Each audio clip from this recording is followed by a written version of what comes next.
할렐루야.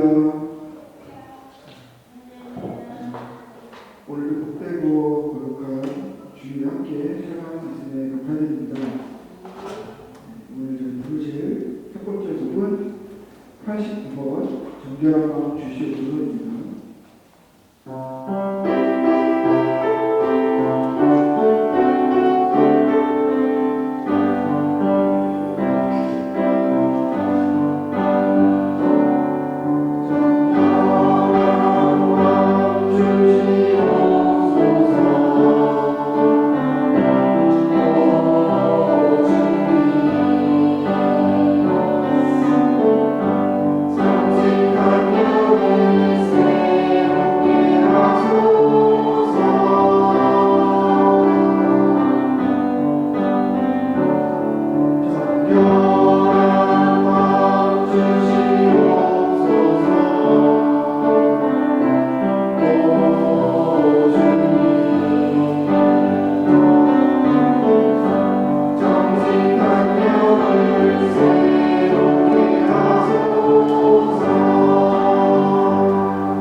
네, 다음 부르실 찬양은요, 찬양곡집 26번 아침에 주의 인자하시옵니다. 나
주를 위한 이곳에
내 마음이 기뻐 찬양하며 주님께 감사의 노래를 바칩니다. 여호와는 백성에게 큰 힘이 되십니다. 아멘. 사랑하는 성도 여러분, 오늘은 삼위일체 주일 후 18번째 맞이하는 복된 주일입니다. 복된 예배에 참석하신 여러분 모두를 진심으로 환영합니다. 여러분과 여러분의 가정과 주께서 사랑하시는 주님의 귀한 교회 위에 주의 은총과 한량없는 사랑이 임하길 또한 축원합니다. 다 함께 좋으신 하나님께 찬양을 드리겠습니다. 74장 1절 3절입니다.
형제 자매 여러분, 거룩한 이 예배를 합당하게 봉헌하기 위하여 우리가 지은 죄를 다 함께 반성하며 하나님 앞에서 회개합시다.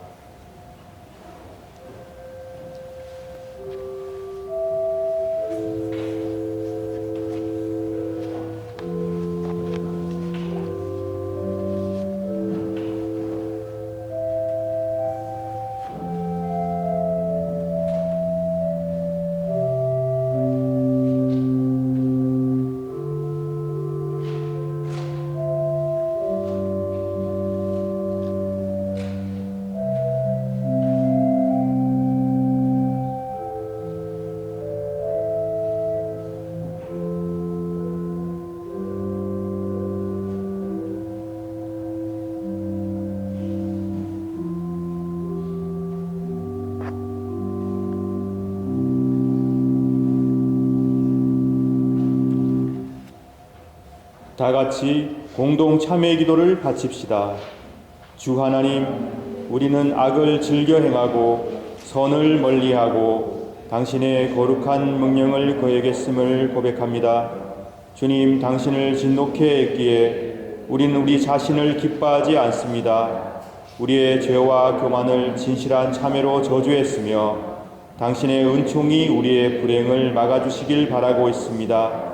그러하오니 당신의 외아들 우리 주 예수 그리스도를 보시고 우리 죄를 사하시며 우리에게 자비를 베풀어 주소서. 아멘.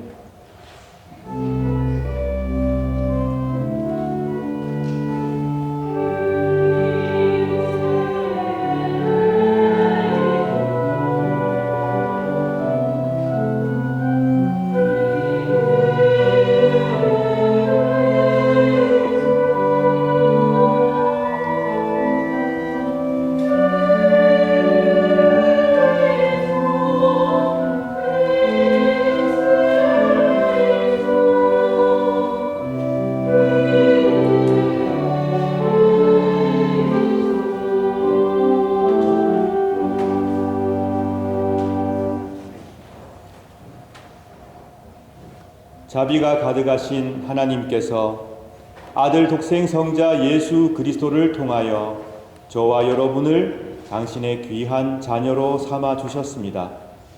그리고 지금도 죄와 어두움 가운데 방황하는 자들이 하나님의 품으로 돌아와 안식과 평화 누리기를 간절히 바라며 기다리고 계십니다.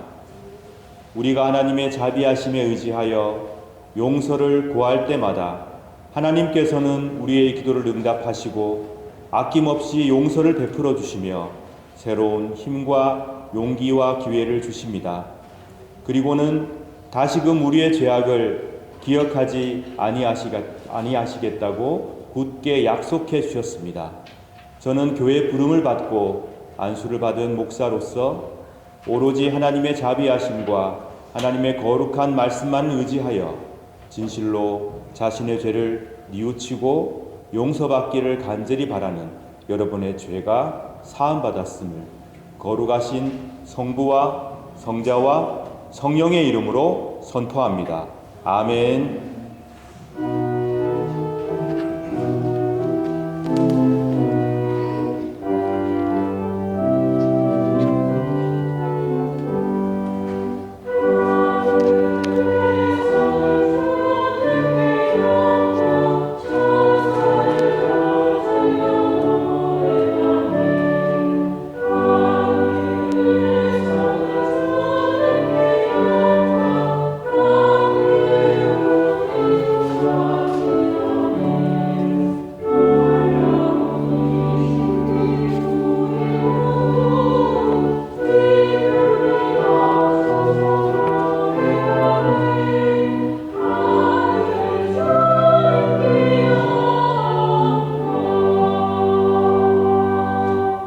함께 기도하겠습니다. 자비가 가득하신 하나님 감사합니다. 저희의 기도를 들어 응답하여 주시고 용서를 베풀어 주시고 희망과 용기를 주시니 감사와 찬미를 바칩니다. 이웃을 사랑하며 서로 용서하며 용서받으며 살게 하여 주옵소서. 정의로우신 하나님, 우리가 항상 하나님의 정의를 마음에 품고 실천하며 살게 하여 주옵소서. 성령께서 저희들을 통하여 우리의 삶 속에 이 세상 가운데 평화와 화합을 이루어 주옵소서. 우리의 삶이 하나님의 뜻을 이루어가는 삶이 되게 하시고 그 가운데 늘 행복하고 기쁜 자들이 되게 하여 주옵소서. 죄악 가운데 두려우며 떨고 있는 자들과 이 세상을 자비로우신 하나님 품으로 인도하는 용기를 허락하여 주시옵소서. 예수님 이름으로 기도드립니다. 아멘. 다 같이 사도신경으로 우리의 신앙을 고백하겠습니다.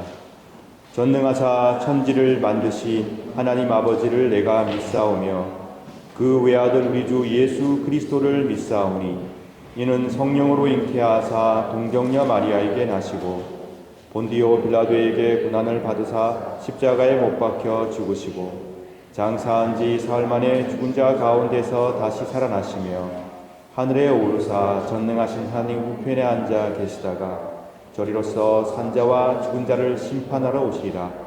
성령을 믿사오며 거룩한 공예와 성도가 서로 교통하는 것과 죄를 사하여 주시는 것과 몸이 다시 사는 것과 영원히 사는 것을 믿사옵나이다. 아멘.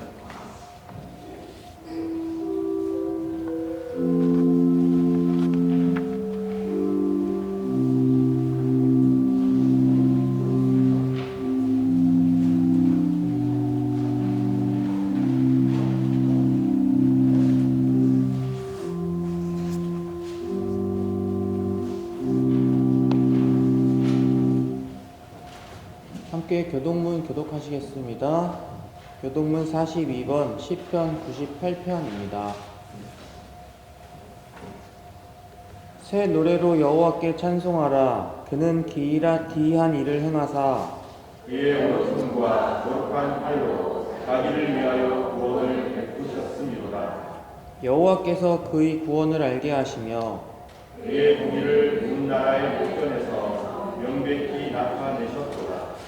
그가 이스라엘의 집에 베푸신 인자와 성실을 기억하셨으므로 땅 끝까지 이르는 모든 것이 우리 하나님의 구원을 보았도다. 온 땅이여 여호와께 즐거이 소리칠지어다. 소리내어 즐겁게 노래하며 찬송할지어다. 수금으로 여호와를 노래하라. 음과 음성으로 노래할지어다. 나팔과 호각 소리로 왕이신 여호와 앞에 즐겁게 소리칠지어다. 바다와 거기 충만한 것과 세계와 그 중에 거주하는 자는 다 외칠지어다. 여호와 앞에서 큰 물은 박수할지어다. 산악이 함께 즐겁게 노래할지어다. 아멘.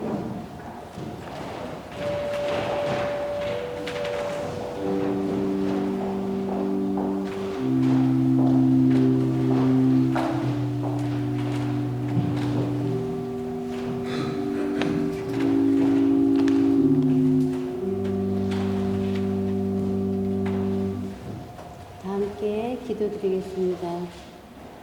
사랑과 은혜가 풍성하신 만군의 여호와 하나님, 오늘도 거룩한 주일에 우리를 예배의 자리로 불러주시니 감사를 드립니다.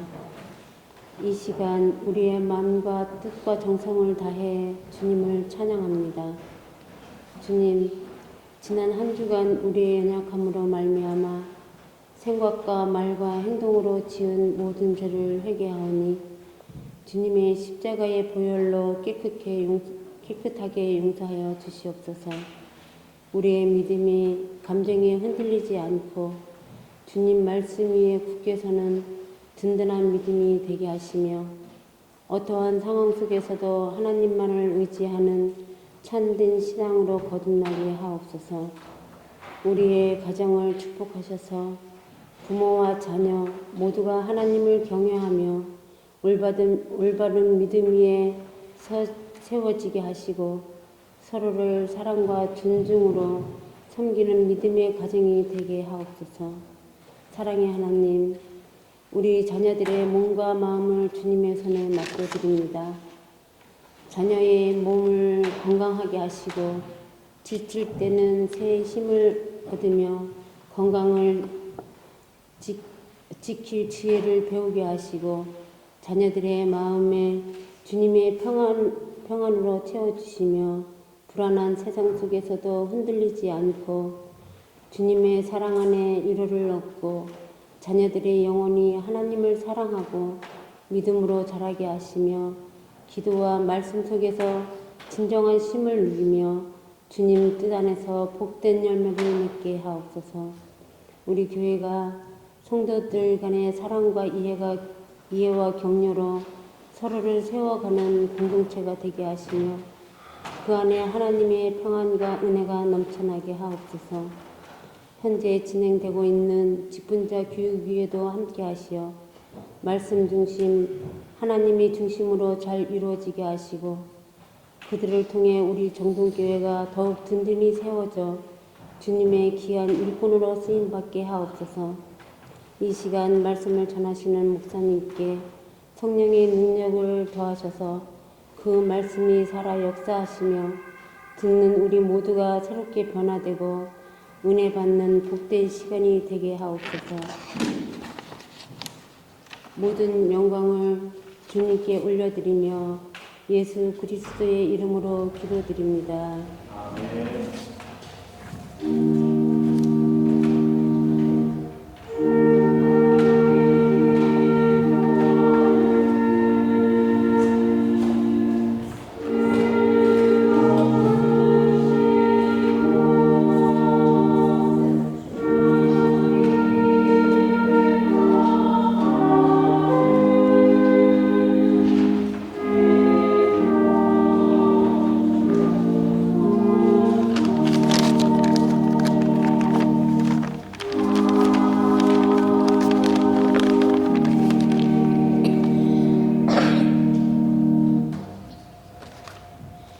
구약 성서 봉독하겠습니다. 말씀은 신명기 30장 11절에서 14절까지입니다.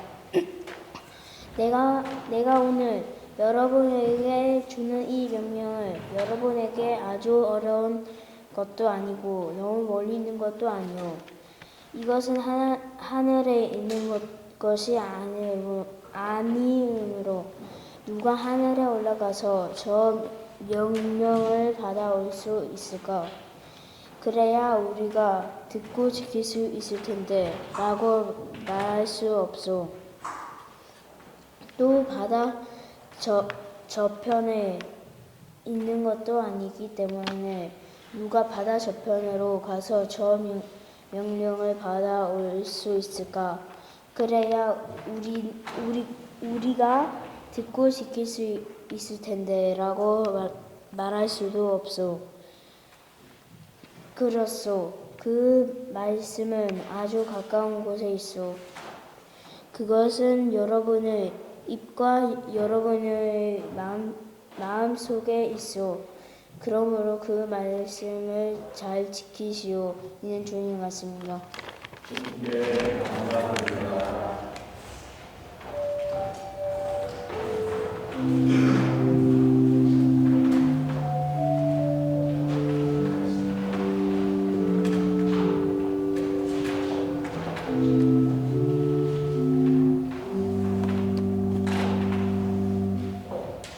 서신서 봉독하겠습니다. 본문은 야고보서 2장 20에서 26절 말씀입니다. 화를 내면 하나님께서 원하시는 의로운 삶을 살 수 없습니다.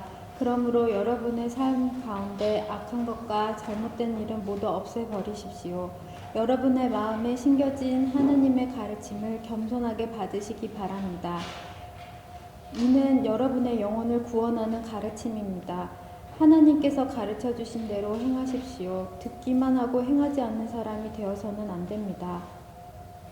앉아서 듣기만 한다면 그것은 자신을 속이는 것입니다. 하나님의 가르침을 듣고 아무것도 행하지 않는 사람은 거울을 들여다보고 있는 사람과 같습니다. 그는 자기 얼굴을 들여다보고도 일어나면 금방 자신의 얼굴이 어땠는지 잊어버립니다. 그러나 사람을 자유케 하는 하나님의 완전한 법을 살피는 사람은 들은 것을 잊어버리지 않고 그 말씀대로 행하는 사람입니다. 이런 사람은 그 행하는 일에 복을 받을 것입니다. 스스로 자신이 경건하다고 생각하면서 말을 함부로 하는 사람은 자신을 속이고 있는 것입니다. 그의 경건은 아무 가치도 없습니다. 이는 주님의 말씀입니다.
오늘 복음서 말씀은 마가복음 10장 19절부터 27절입니다.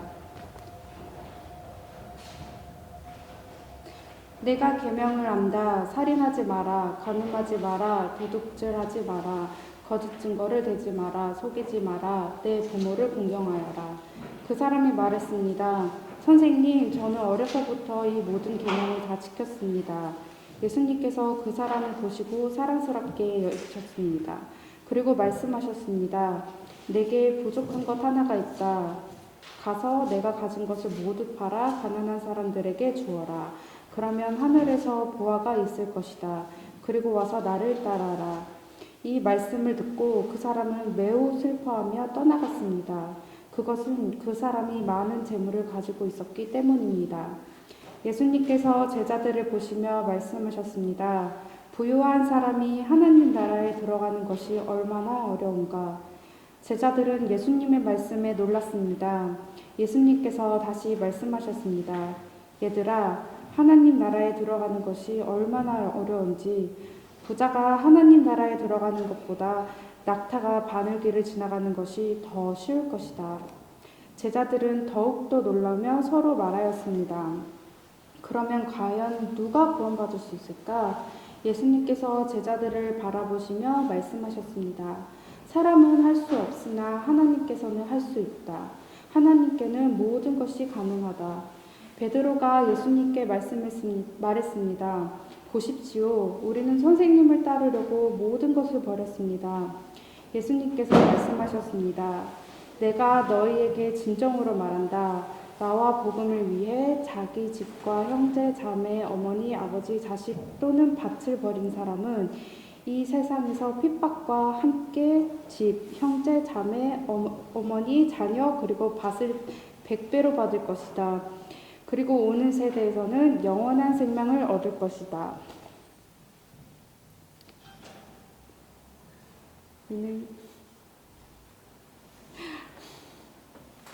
이는 주님의 말씀입니다. 그리스도여 찬양합니다.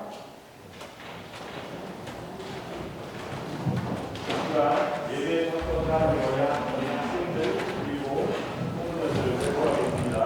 앞으로 나오시죠.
여러분께서는 아직도 편지를 직접 쓰십니까?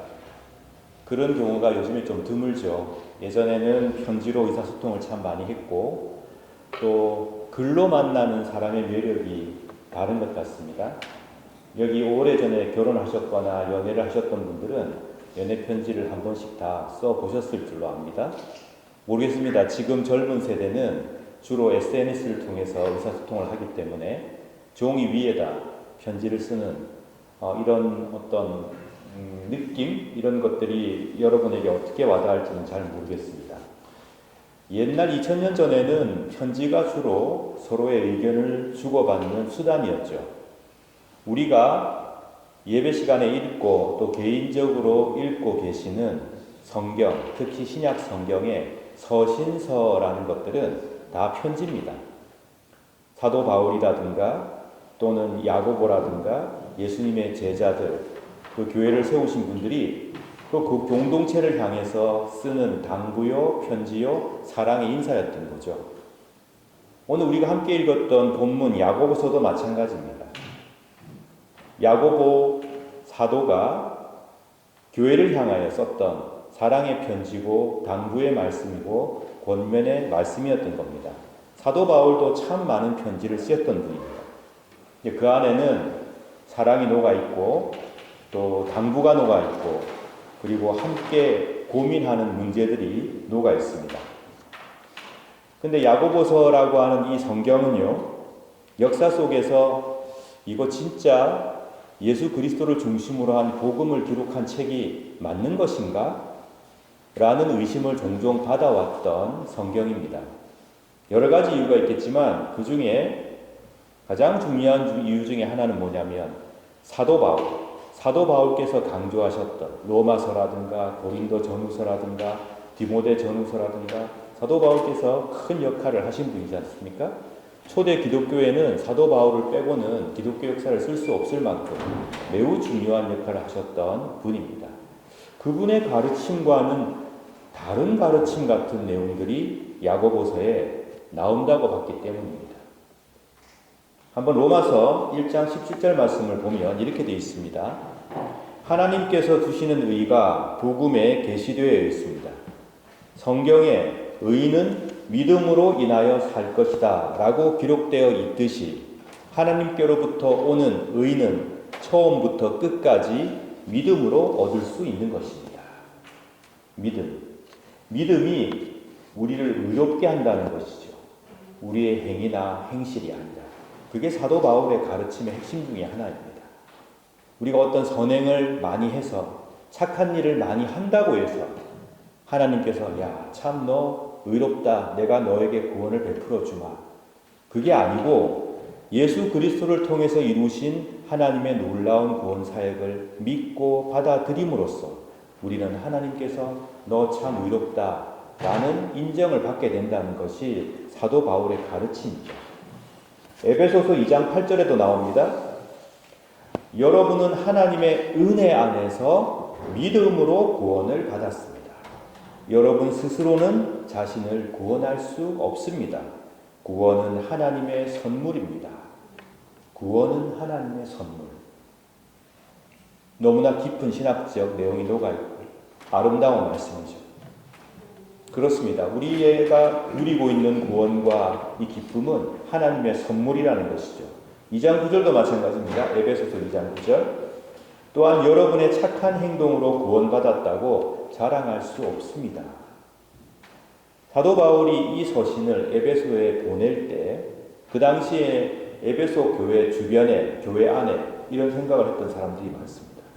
내가 착하게 살아야 하나님의 구원을 누릴 수 있다. 그러다 보니 선행이 강조되고 그 선행을 많이 하는 사람과 적게 하는 사람들 사이에 구별이 생기고 인간의 마음이 그렇잖아요. 내가 뭔가 잘한 게 있으면 좀 드러내고 싶습니다. 내가 이만큼 했는데 나는 이 정도 했는데 너는 이런 비유가 생기고 그게 인간 속에 녹아있는 본성 중에 하나 아니겠습니까? 선행을 통해서 구원을 받을 수 있다는 가르침이 에베소 교회 내에 헬라 세계에 주변에 퍼져 있다 보니 그것 때문에 문제가 많이 생겼던 거죠. 그래서 사도 바울은 말합니다.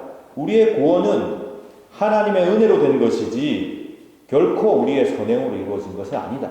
구원이라는 것은 하나님의 선물이다. 이게 사도 바울의 가르침이에요. 하나님을 믿는 믿음이 오로지 우리를 의롭다 하실 수 있다.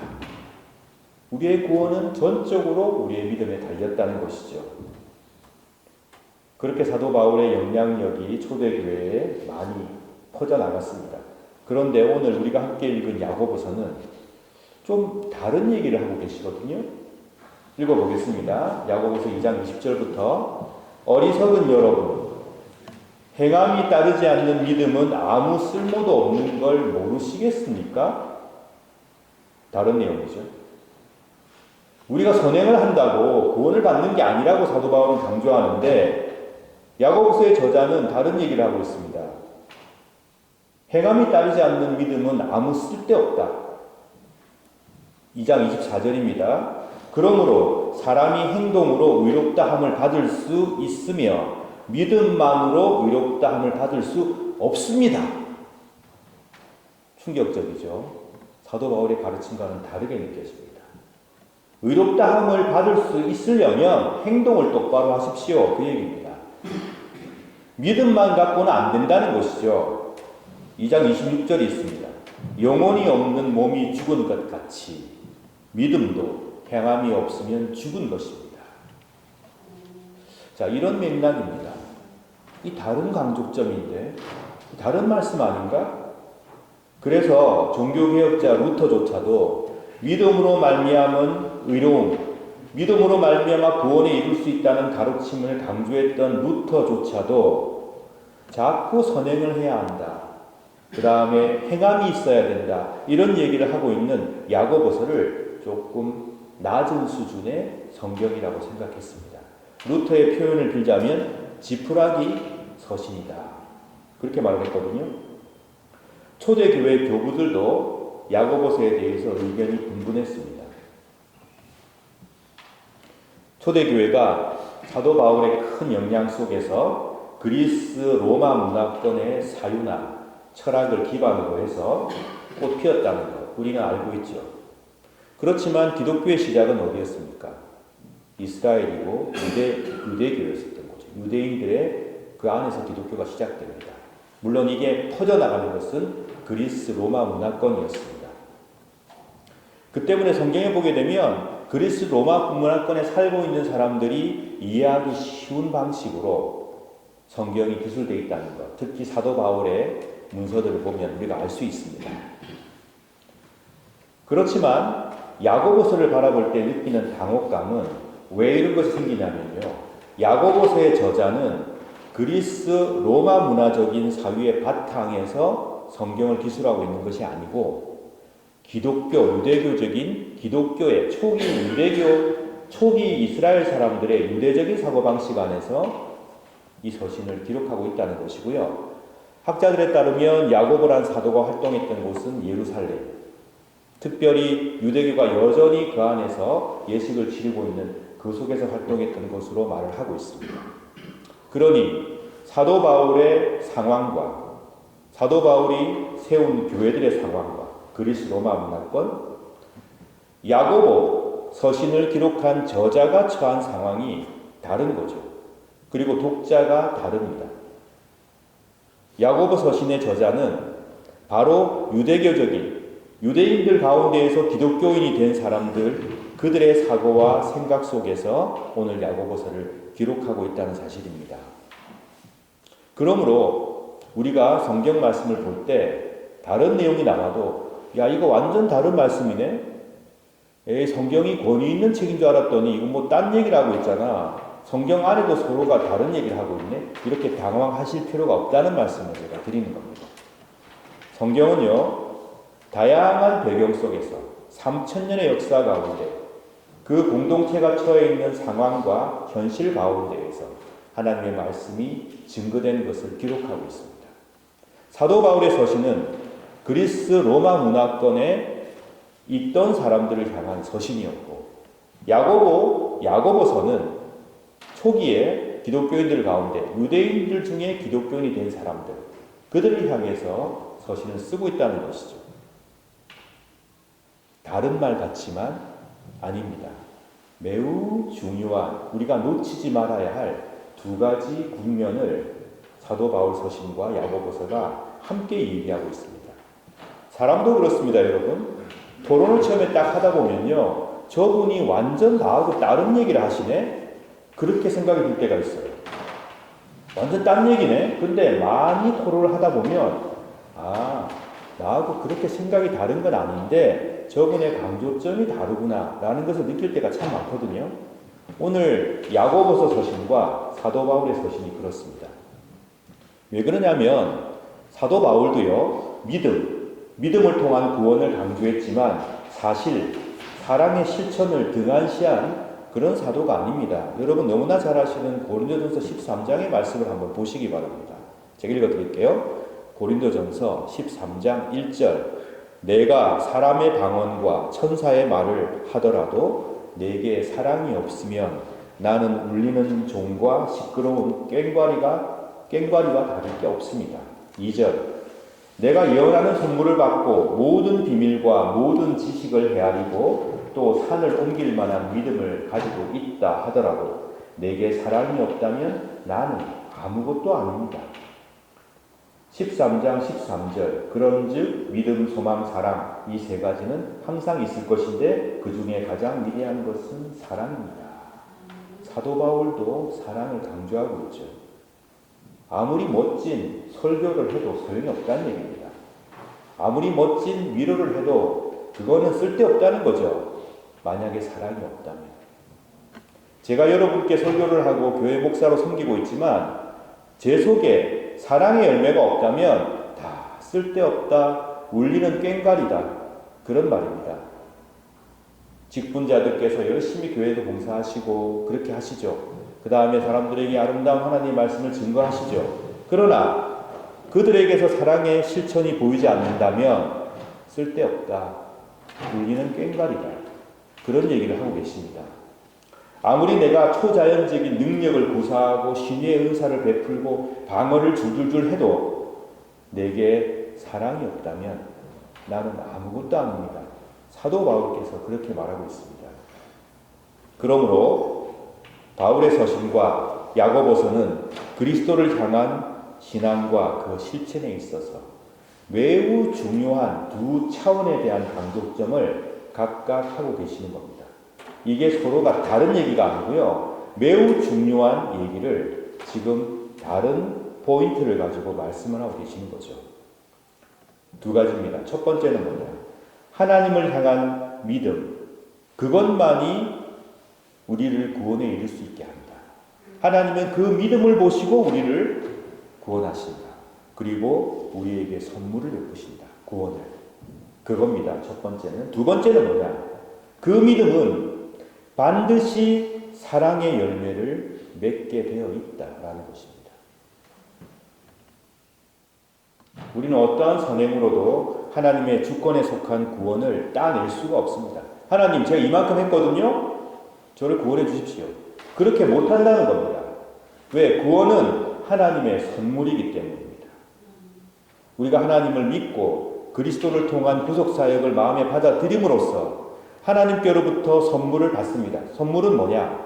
내가 별로 한 게 없는데 내게 거저 주어지는 거죠. 그렇게 우리는 하나님께 구원을 받는다는 거예요. 믿음을 통해서. 그렇다면 우리의 선행은 쓸데없는 것인가? 아니라는 겁니다. 하나님의 은총으로 구원을 누리는 자들에게 반드시 따라 나오는 열매가 있는데 그게 뭐냐? 사랑의 실천이라는 겁니다. 구원과 사랑의 실천과의 관계에 있어서 사도 바울은 믿음을 통한 하나님의 전적인 은혜로서의 구원을 말하고 있고, 야고보는 이 구원은 반드시 사랑의 실천이라는 행동이 따르기에 그게 보이지 않으면 그것은 헛것이다, 그런 말을 하고 있는 것입니다. 다른 얘기가 아닙니다. 믿음의 열매로서의 사랑의 실천. 내가 진짜 잘 믿고 있나? 내가 하나님을 정말 바로 믿고 있는 사람인가?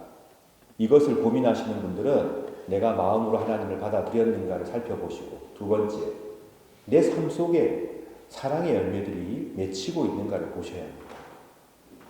마태복음 25장 40절을 보면 예수님께서도 이 사랑의 실천이 얼마나 중요한가를 말씀하고 계십니다. 이게 그런 내용이죠.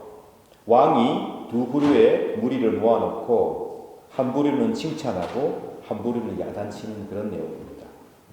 그때 왕이 말합니다. 내가 너희에게 진정으로 말한다. 보잘것없는 사람에게 한 일, 곧 너희가 이 형제들 중에 가장 보잘것없는, 가장 작은 사람에게 한 일이 곧 나에게 한 것이다. 예수님께서 왕이 칭찬을 하거든요. 한쪽 무리를 향해서.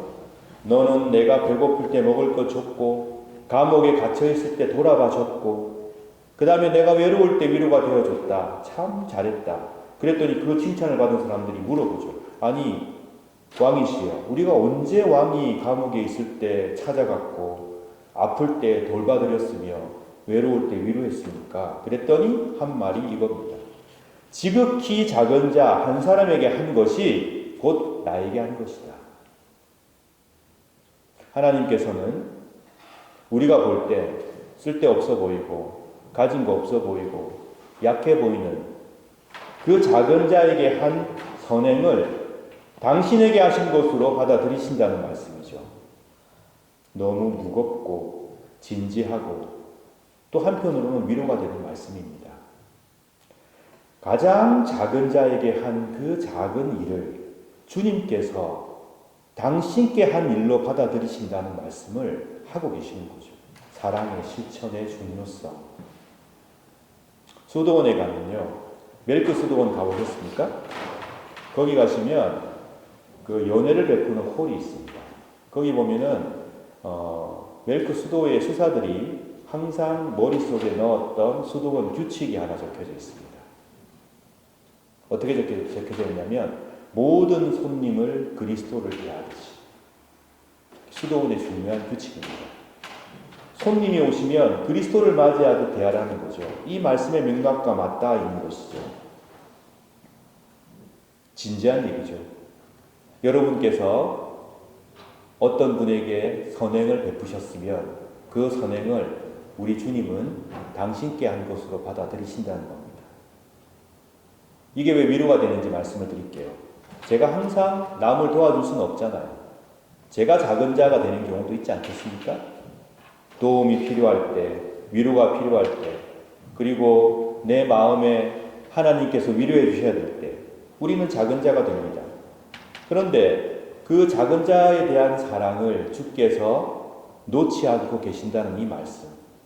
너가 참 초라해지고 나약해질 때 나는 너를 나처럼 여긴다. 너에게 누군가가 선행을 하면 곧 나에게 한 것으로 받아들이겠다. 그 말씀이잖아요. 내가 가장 작아질 때, 내가 가장 낮은 곳에 있을 때, 내가 가장 비천하다고 여겨질 때 주님께서는 바로 그런 나를 당신인 것처럼 아껴주시고 관심 가지고 계신다는 그 말씀입니다. 얼마나 큰 위로가 됩니까? 그래서 저는 종종 이런 기도를 바칠 때가 있는데, 모르겠습니다. 여러분께서는 저를 볼 때 목사니까 항상 마음이 평안하고 항상 믿음의 확신에 차 있고 그렇게 느끼시는지는 모르겠지만 저도 종종 주님께 그런 기도를 바칩니다. 주님, 저는 참 나약하고 작은 자입니다. 저를 떠나지 마시고 지켜주십시오. 주님, 저는 너무 작은 사람입니다. 저를 위로하여 주십시오. 주님, 주님께서는 사랑하시는 작은 자들과 함께 하고 계시다는 그 믿음을 제가 잃지 않도록 도와주십시오. 그리하여서 저도 벌벗은 자들, 고통 중에 있는 자들, 억울하게 감옥에 갇힌 자들을 돌볼 수 있도록 도와주십시오. 주께서 말씀하셨습니다. 내가 바로 그들이다. 저도 그렇게 따르게 하여 주십시오.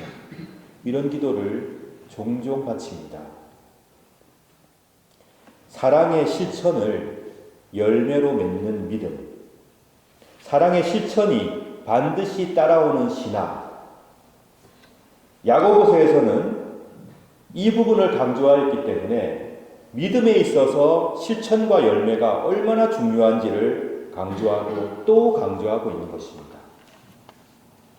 사랑하는 형제 여러분, 만일 누군가가 믿음이 있다고 하면서 아무 일도 하지 않는다면 그 믿음이 무슨 소용이 있겠습니까? 그 믿음이 그를 구원할 수 있겠습니까? 행동이 따르지 않는 믿음은 죽은 믿음입니다. 그러므로 사람이 행동으로 의롭다함을 받을 수 있고 믿음만으로는 의롭다함을 받을 수 없습니다. 사랑의 실천이 이루어져야 한다는 거 아니겠습니까? 야고보서 2장 19절 이하의 말씀은 좀 더 충격적입니다. 여러분은 하나님이 한 분이신 것을 믿으니 잘하고 계십니다. 귀신들도 그것을 믿으며 두려워서 떱니다. 너무 충격이지 않아요? 하나님께서 구원하시고자 하는 백성들만 믿음을 가지는 것이 아니라 귀신들도 그걸 믿고 있다고 야고보는 얘기하고 있습니다. 어리석은 여러분, 행함이 따르지 않는 믿음은 아무 쓸모도 없는 것을 모르시겠습니까? 악한 세력들도 하나님을 믿고 떤다는 말씀. 악한 세력들도 선을 행하지 않는 나쁜 짓을 도맡아 하는 그 세력들도 하나님이 하나님이신 걸 알고 떤다는 겁니다. 그러니 여러분이 사랑의 실천을 하지 않는다면 그 믿음이 그들의 믿음과 뭐가 다릅니까? 라는 얘기입니다. 비록 마틴 루터가 야고보서의 내용을 복음의 핵심인 우리가 구원은 은총으로 받는 것입니다. 하나님의 선물입니다. 자랑할 게 아무것도 없습니다. 이 말씀을 루터가 워낙 강조했기 때문에 야고보서를 지푸라기 서신이다라고 평가를 했지만 오늘날의 신학자들은 이 야고보서의 귀중한 가치를 다르게 평가합니다. 실천이 믿음에 매우 중요하다. 실천이 없는 믿음은 죽은 것이다. 용감한 행동과 사랑의 실천이 아름다운 열매를 맺습니다. 평화하자, 평화하자 입으로 말하는 것이 아니고 마음속으로만 되뇌이는 것이 아니라 평화를 위한 실천을 해나갈 때 우리의 가정과 이 땅의 평화가 이루어질 것입니다. 보네포 목사님, 나치에 저항하다가 형장이슬로 사라지신 분입니다. 이분이 12월 29일 성탄절 묵상에서 다음과 같이 기록했습니다. 하나님은 시대를 초월한 어떤 정해진 운명 같은 것이 아니고 진지한 기도와 책임감 있는 행위를 기다리고 계십니다. 시대가 이런 걸 뭐 어떻게 하겠어? 할 수 없지 뭐. 이런 태도가 아니고 하나님께서는 이런 어려운 가운데에서 진지한 기도와 책임감 있는 행위를 기다리고 계신다고 그는 말했습니다. 그리고 나아가서 바로 진지한 기도와 책임감 있는 행위에 응답하시는 분이 하나님이시라고 나는 믿습니다. 그 믿음대로 그는 살다 갔습니다. 마태복음의 말씀을 다시 한번 읽어보겠습니다. 그때 왕이 대답할 것이다. 내가 너희에게 진정으로 말한다. 보잘것없는 사람에게 한 일, 곧 너희가 이 형제들 중에 가장 보잘것없는 사람에게 한 일이 곧 나에게 한 것이다. 사랑하는 여러분, 우리 모두 함께 실천으로 우리의 믿음을 살아나게 합시다. 사랑을 행함으로 예수님의 참된 제자로 살아갑시다. 요한일서 4장 8절 하나님은 사랑이시기에 사랑할 줄 모르는 사람은 하나님을 알지 못하는 자입니다. 이 말씀이 이번 주간의 말씀입니다. 사랑의 실천을 통하여 여러분이 하나님을 알고 믿고 있다는 것을 드러내시길 바랍니다. 내가 할 수 있는 믿음의 실천, 사랑의 실천, 그것이 작더라도 그것이 무엇인지 부지런히 찾았으면 그 사랑을 행하는, 그렇게 함으로써 하나님께 칭찬받는 복된 주님의 자녀로 살아가시길 축원합니다. 다 함께 말씀 생각하시며 기도하겠습니다. 기도하실 때 우리 교회의 어린 학생들과 청소년과 청년들 위해 기도해 주시고, 아프신 분들, 또 큰 일을 앞두고 있는 분들, 그분들을 위해서 기도하여 주시기 바랍니다. 또한 대한민국과 유럽을 위해서, 전 세계에 지금 분쟁과 아픔의 소리가 많이 들립니다. 그러나 이 시기에 우리는 뭐 어떻게 하겠어 라는 마음이 아니라 책임 있는 기도와 행동으로 하나님께 책임 있는 사랑의 실천을 이루어갈 수 있기를 사모하며 기도해 주시기 바랍니다. 그리고 12월 14일에 있을 직분자 임명을 위하여 또한 기도하여 주시기 바랍니다. 다 함께 묵상의 기도 드리겠습니다.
이제 성만찬 예식을 행할 건데 우리가 매주간 하기 때문에 우리는 쉽게 타성에 젖기 쉽습니다.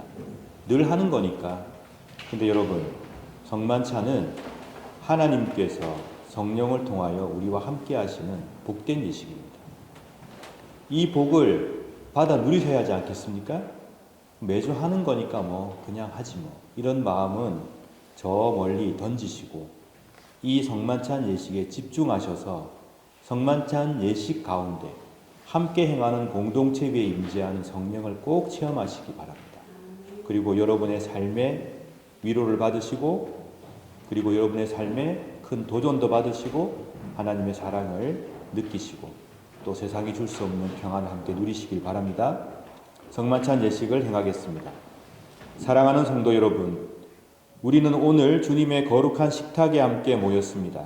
성만찬은 우리 주님의 성육신을 기념하고 회상할 뿐만 아니라 성령의 능력 안에서 그리스도의 고난과 죽음과 부활을 경험하는 예식이며 나아가서 장차 도래할 하나님의 나라에서 모든 사람들이 배불리 먹고 만족하게 될 영원한 축제와 잔치를 지금 여기에서 미리 맛보고 경험하는 복된 예식입니다. 그러므로 우리는 이 성만찬의 축제를 통하여 그리스도의 죽으심과 그리스도의 부활하심을 주께서 오셔서 이 아픔 가득한 세상을 치유하시고 회복하시는 그 순간까지 믿음 가운데 기억하고 기념하며 또 주의 승리를 선포하는 것입니다. 저는 이 시간 예수 그리스도를 구주로 고백하며 우리 주님을 더 깊이 알기로 다짐하고 주님을 사모하기를 간절히 원하는 여러분 모두를 이 식탁에 주의 이름으로 초청합니다.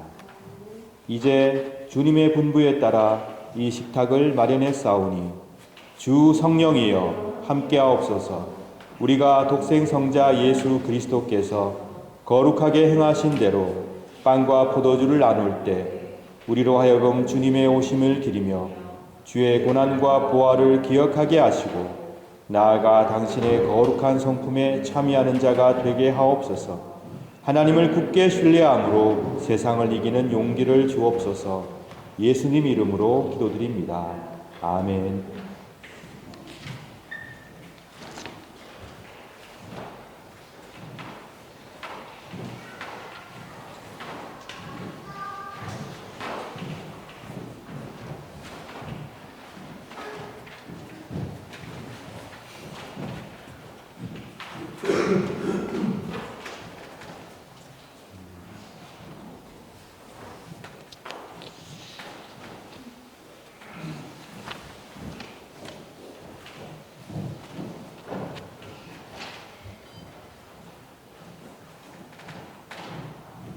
내가 여러분에게 전해준 것은 우리 주님께로부터 받은 것입니다.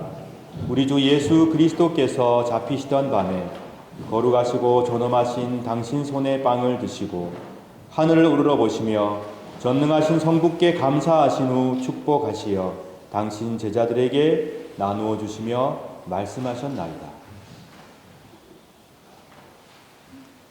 너희는 모두 이것을 받아 먹으라. 이는 너희를 위하여 바칠 내 몸이니라. 이것을 행하여 나를 기념하라.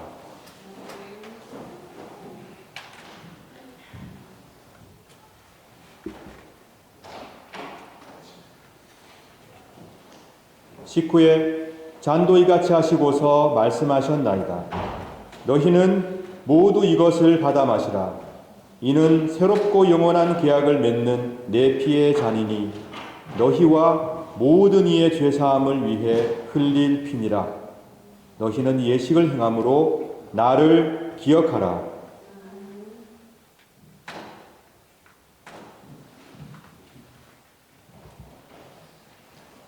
신앙의 신비여, 주께서 오실 때까지 우리는 주의 죽으심을 전하며 주의 부활하심을 굳세게 믿나이다. 아멘. 다 같이 주님의 가르침을 따라 기도합시다. 하늘에 계신 우리 아버지여, 이름이 거룩히 여김을 받으시오며 나라 임하옵시며 뜻이 하늘에서 이룬 것 같이 땅에서도 이루어지이다. 오늘날 우리에게 일용할 양식을 주옵시고 우리가 우리에게 죄 지은 자를 사하여 준 것 같이 우리 죄를 사하여 주옵시고 우리를 시험에 들게 하지 마옵시고 다만 악에서 구하옵소서. 대개의 나라와 권세와 영광이 아버지께 영원히 싸움나이다. 아멘. 우리 주님께서는 두세 사람이라도 내 이름 가운데 모여 있으면 나도 그들 가운데 함께 하겠다고 약속하셨습니다. 약속을 지키시는 주님께서 주의 이름 가운데 모여 있는 우리 공동체 가운데 성령을 통해서 함께 하실 것을 굳게 믿습니다. 부활하신 주 예수 그리스도의 현존을 성령 안에서 공동체와 더불어 빵과 잔을 나눌 때 체험하시고 경험하시길 축원합니다. 빵과 잔이 내 몸과 하나가 되듯 여러분께 임하시는 성삼일체 하나님의 임재와 위로를 받아 누리시길 바랍니다. 성부, 성자, 성령께서 영원 전부터 영원까지 일치와 사랑 가운데 계시듯 우리 모두도 사랑의 성삼일체 하나님께서 사랑과 평화와 그리고 은총의 일치 가운데로 이끌어 주시길 기도합니다. 그러므로 그리스도의 몸은 여러분들을 지켜 참된 평화와 참된 회복을 누리게 하소서. 아멘. 그리스도의 보혈은 여러분들을 지켜 참된 일치와 사랑을 누리게 하소서. 아멘. 이제 모두 다 함께 복되고 은총 가득한 성만찬 상으로 나오시기 바랍니다.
사랑하는 여러분, 지극히 작은 자를 자신으로 여기시는 주님께서 우리를 구원하신 예수 그리스도이십니다.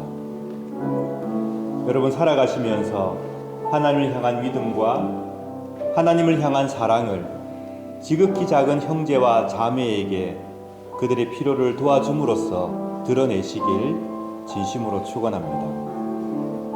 여러분이 혹 작아질 때, 지극히 작은 자가 될 때, 나를 당신처럼 아껴주시는 그리스도께서 우리의 주님이시라는 것을 기억하고 그 순간 안에서도 희망을 잃지 않으시기를 또한 축원합니다. 하나님은 사랑이시기에 사랑하지 않는 자는 하나님을 알지 못하는 자라 요한 1서의 말씀이 우리에게 증거합니다. 사랑, 그 사랑이 이루어지는 곳에 모든 신학적인 논의는 종결된다고 오스트리아의 유명한 신학자도 말을 하였습니다. 여러분, 이 땅에 사랑을 이루기 위해서, 하나님의 사랑을 드러내기 위해서 매 순간 살아가시는 복된 여러분 되시길 축원합니다. 우리 예수님께서 여러분의 삶을 지켜주시고 인도하시고 또 보호해 주실 것입니다. 모두 다 함께 손잡고 기도하겠습니다.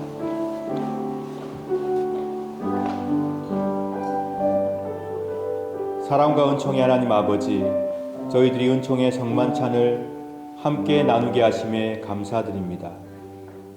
세상은 사랑보다 미움과 대립을 말하지만 우리는 사랑의 승리를 굳게 믿게 하여 주옵소서. 세상은 평화보다 분쟁을 말하지만 우리는 평화의 힘을 믿는 자들이 되게 하여 주옵소서. 하나님의 은총을 의지하오니 이제 그 은총 가운데에서 사랑과 평화의 열매를 맺으며 살아갈 수 있도록 힘을 주옵소서. 영원 전부터 영원까지 사랑의 일치 가운데 계시는 성부, 성자, 성령 삼위일체 하나님처럼 저희들도 사랑 가운데로 인도하여 주소서.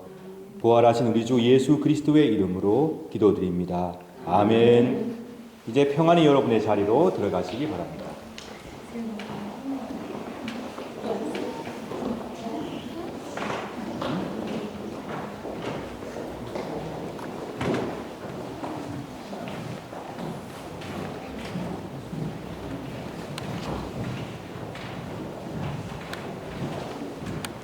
(633장) 1절 찬송하시며 준비하신 예물을 드리겠습니다.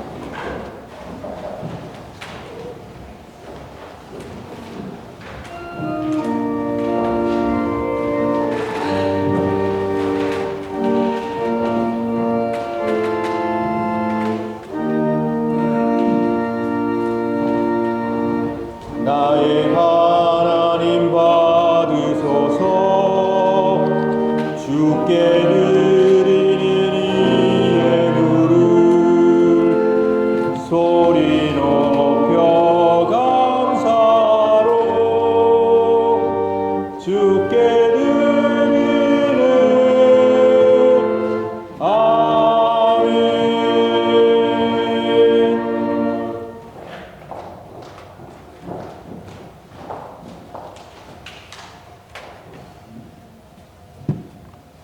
(11조) 헌금하셨습니다. 감사 헌금하셨습니다. 주일 헌금하셨습니다. 선교의 예물 드리셨습니다. 다 함께 기도하겠습니다. 사랑의 성삼위일체 하나님, 저희들이 하나님의 은총을 누리며 살게 하시니 감사합니다. 우리의 마음과 뜻과 정성을 담아 드리는 이 예물을 기쁘게 받아주시고 하나님의 사랑과 평화가 가득한 세상을 이루어 주옵소서. 이 시간 11조 예물 월정 헌금을 드린 손길들을 기억하시고 그 생을 축복하여 주시고 하나님께서 늘 보호하시며 인도하여 주옵소서. 각종 감사 예물 드린 손길들을 기억하시고 생애에 감사가 넘치는 복을 허락하여 주시옵소서.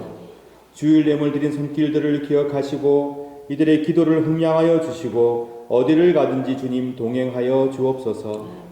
선교 예물을 통하여 하나님의 나라가 확장되게 하시고 주의 뜻이 펼쳐지는 역사를 이루어 주옵소서.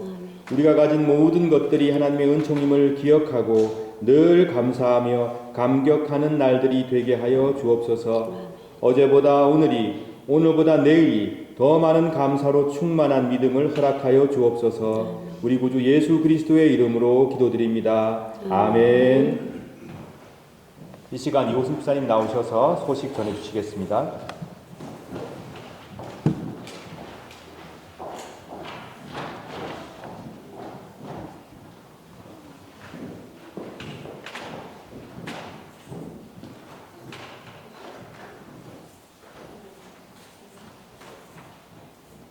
네, 오늘은 삼위일체 주일 후 18번째 주일입니다.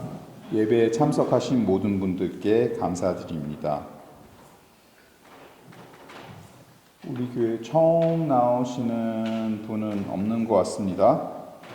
지난주에는 조용준 집사님, 강경희 집사님, 김춘섭 집사님, 김성은 권사님이 유럽 CBMC 회원인데 또 CBMC 재창립일을 기념으로 또 그 행사에 와주시고 우리 예배에 참석해 주셨습니다.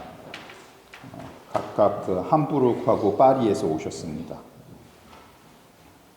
오늘 공동 식사를 준비해 주시고 설거지 뒷정리를 맡아주신 분들께 감사드립니다.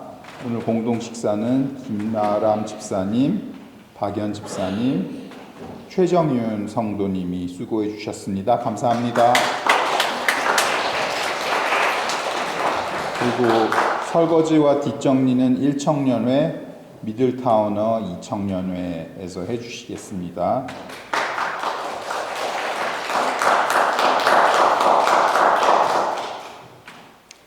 우리 교우동정으로는 남충우 집사님이 출장 가셨고요. 우리 친교부 주간 말씀과 나눔 주간 범위는 에스겔 19장에서 32장까지입니다. 그리고 직분 대상자 교육도 오늘 공동 식사 후에 교회에 있을 예정입니다.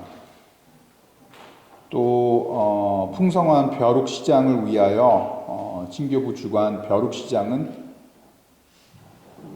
내년 상반기에 다시 개최하도록 하겠습니다. 오늘 그 최은실 집사님 작품 전시회가 오늘까지입니다. 그래서 슈토코라오에 시간 내셔서 가서 이렇게 응원해 주시고 전시회 구경 가셨으면 좋겠습니다. 오늘 10월 19일 3일째 주일 후 18번째 주일이고요. 다음 주일은 10월 26일 3일째 주일 후 19번째 주일입니다. 11월 2일 종교개혁 기념주일, 3일째 주일 후 20째 주일이기도 합니다. 그리고 11월 9일 3일째 주일 후 21째 주일이 되겠습니다. 감사합니다.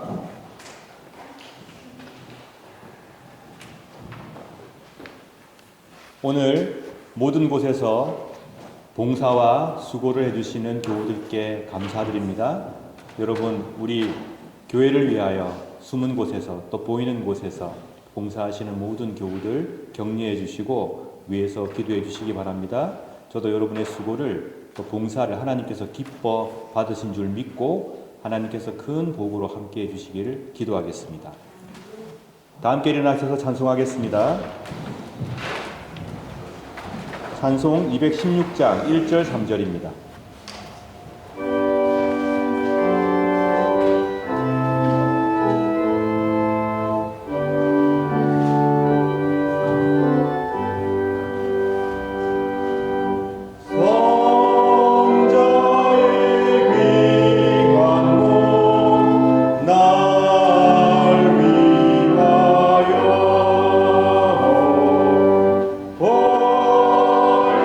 신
예수 그리스도여 일찍이 사도들에게 말씀하시기를 너희에게 평화를 두고 가며 내 평화를 주노라 하셨으니 우리 죄를 보지 마시고 교회의 믿음을 보사 주님의 뜻대로 화목하여 평화를 누리게 하소서.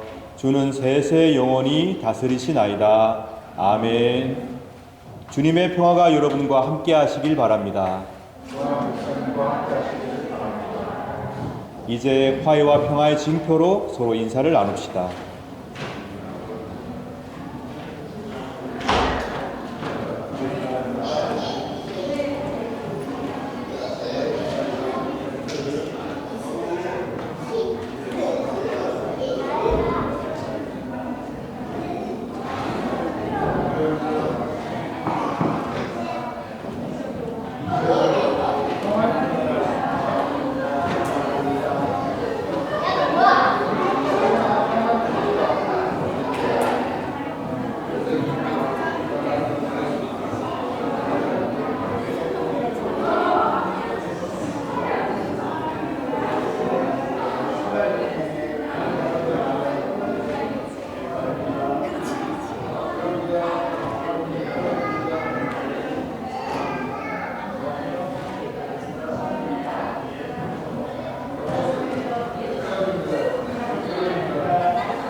사랑하는 여러분, 우리 주님의 사랑을 항상 기억하시기 바랍니다. 우리에게 값없이 은총을 베푸신, 구원을 베푸시는 하나님의 그 사랑을 기억하시기 바랍니다. 그리고 여러분의 삶 속에 사랑의 열매를 맺어가시길 축원합니다. 이 세상이 여러분의 그 사랑의 열매를 통해 놀랍게 변화하고 또 놀랍게 바뀌어져 갈 것입니다. 다 함께 기도하겠습니다. 성부 하나님께서 여러분에게 복을 내리시고 여러분을 지켜주시며 성자 하나님께서 여러분에게 자비를 베푸시고 은혜 내려주시며 성령 하나님께서 여러분을 내려다보시고 평화 주시길 간절히 바라며 간절히 축원하옵나이다. 아멘.